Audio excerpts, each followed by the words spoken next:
or they're saying, it's a year end. What is the one thing we're not talking about, but we really should be?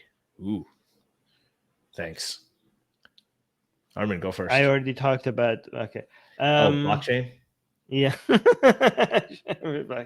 Well, again, I don't want to be repetitive, so I would say AI. AI is probably something that we should be talking about. I would want to say climate change, but we are talking about climate change, so people are talking about climate change, so that's a good thing.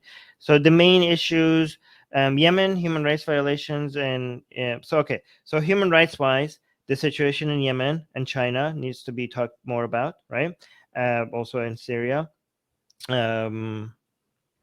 Afghanistan, right? So those are the things that human rights wise, economy wise, needs to be talked about. These are the main priorities.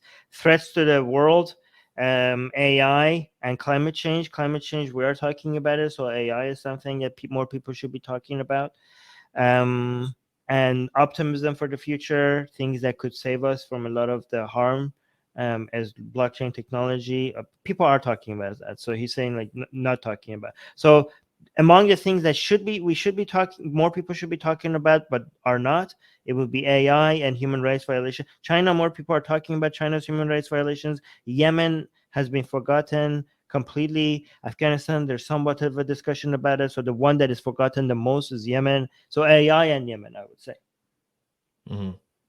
Yeah, what about you? Yeah, so I think there are several things. I think a lot of it is I think that mental health is something. I know that people talk about it. There's a lot of sort of inspirational stuff on Instagram and everything, but I think that talking about mental health, talking about especially youth, the kind of things that they're dealing with, suicide rates, those are the kinds of things I think that we need to be talking about more openly. It's almost taboo to talk about it, because I think that any discussion of it is going to lead to more people doing it, which to some extent is true. But I think that's a conversation that we're really, really missing out on. That's very important right now. Hey guys, if you want to join these streams live, get your comments and questions read by Ali and Armin and the guests, and most importantly, to get full access to the full video versions of all these episodes, become a patron. Link in the description below.